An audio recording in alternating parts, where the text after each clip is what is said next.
All right, thank you for clicking in and watching here on the fourth video that we're putting out. We're going to start working our way from cents on up through dollars and so forth, give you an idea of what you can expect.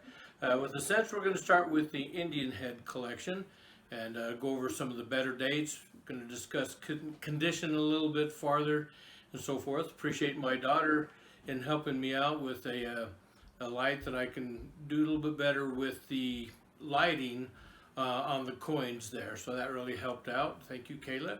Appreciate that. And so we're going to get into Indian head cents, go over some of the better dates. Silver and gold jumped a little bit today with what's going on over there in Ukraine and Russia.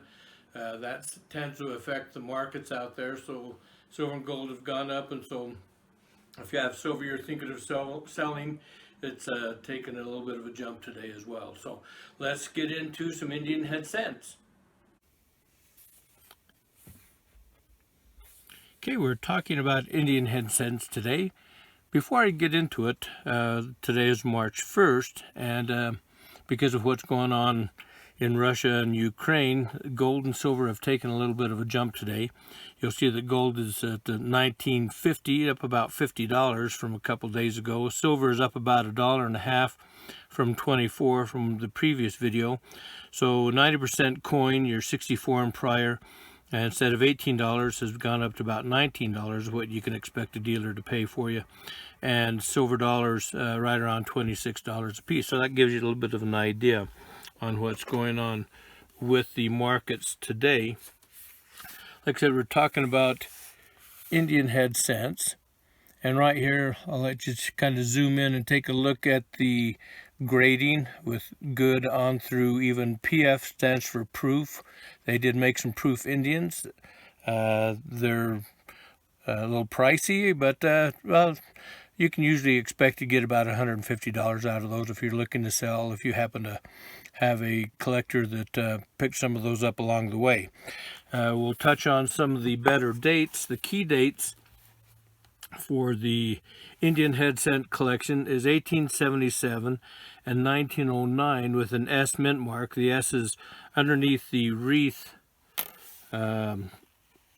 This is not an S mint mark, but it gives you kind of an idea. The mint mark would be right about there, as you can see from there.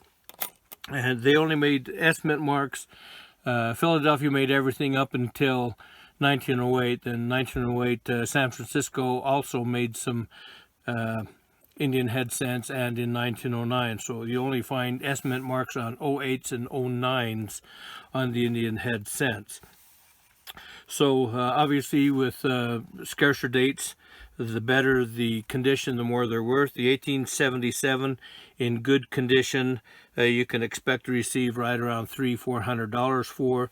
The 1909S, you can expect to receive about $200 for, and that's in good. The 1877, if you get up to the uncirculated range, somewhere in between, you'll get different values, but an uncirculated one you should get about $2,500 for, and a 1909S about $750, where that's the last of the series. People put those away, so there's going to be better ones out there, more than there are in the 1877. Some of the semi-keys, better dates are from 1864 to 1878. 65 is a little bit more common, but the 64 and on through 72, you can usually get about $30-40 in good. On up from there, up to $300-400. Depends on the condition. The 74, 5, and 6 are a little bit more common, and then they stopped making very much, under $1 million in 1877. That's why that's one of the scarcer dates. 1878, they made just under $6 million, and it's a little bit better one. You should get about $15 for that, on up to $150 or so, $200 for an uncirculated one.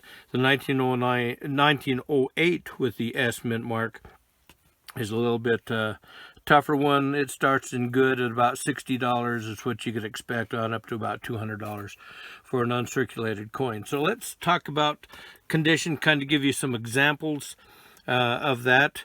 I think we'll start with extremely fine. Here's a pretty good example. You can see the Liberty on the headband is pretty strong, and the oak leaves and the shield has good strong lines in it. You should be able to see that pretty well. Here's another example. It might be actually maybe a little better. You can see maybe a little bit of original color back there, even though it's been bumped a little bit there, but good strong lines in that shield above the oak leaf wreath, and then the good strong Liberty on the headband of the Indian there. You can see a little bit of original luster in the devices, particularly around the R and I in America on that. So this could be closer to an about uncirculated coin. Now with a little bit more wear, you end up with a very fine condition one. You can see the Liberty's not quite as strong on the headband. A few more lines in the shield are starting to fade away, and the oak leaf is getting a little less defined. When you get down to fine, some of the letters of Liberty are starting to wear away. It may not be totally there, and then less definition in the shield and the oak leaves. Down to very, very good here. This is a copper nickel variety of the Indian head cent. You can see it's a little bit thicker than the others, and but you can see it's just getting more and more wear, so this would be in the very good range. And then like I said, to compare the thickness, you can see that the copper nickel variety is and they made those from 1859 to 1864. Then halfway through 64 they went to the bronze. As you can see here, you can see on the good, this would just rank good 4 or so. The Liberty is pretty well totally gone off of the headband there. Some of the lines, the upper lines on the shields are starting to disappear on you. So that would be good. Now there are grades that go below good. This one would go about good. You can see that the legend, the United States of America, is pretty well worn out. Particularly on this side, you can see just barely the outline somewhat of the Indian on that. Part of the rim has been totally worn away, and so this would be about good. There's even poor, there's filler that you can just barely make out the date. That people will get those on the scarcer dates to fill in because they're cheaper, but rule of thumb when you're collecting coins is buy the best one you can, particularly of the key dates, because they're the ones that are going to go up. The others just kind of cruise along at pretty well the same value. Now this one is a cleaned coin. You can see that particularly on the reverse, the pumpkin-y color on that. That is definitely undesirable. Do not clean your coins. I can't stress that enough. Many years ago I was working at a coin shop, and a lady's husband had passed away. He was a collector of, and had some scarce date silver dollars, and she had spent the morning with a Brillo pad and cleaning up what was toned, which would be actually desirable, nice looking coins, and probably cost herself $2,000–3,000 back 40 years ago by cleaning those coins. So this pumpkin-y color, totally undesirable on copper coins, because it just detracts from that.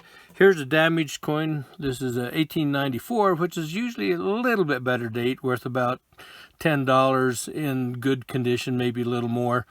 But you can see that somebody's dinged it with something heavy there, and so this person that bought this for their collection, more or less a filler with that hole in there like that. So that gives you kind of an idea.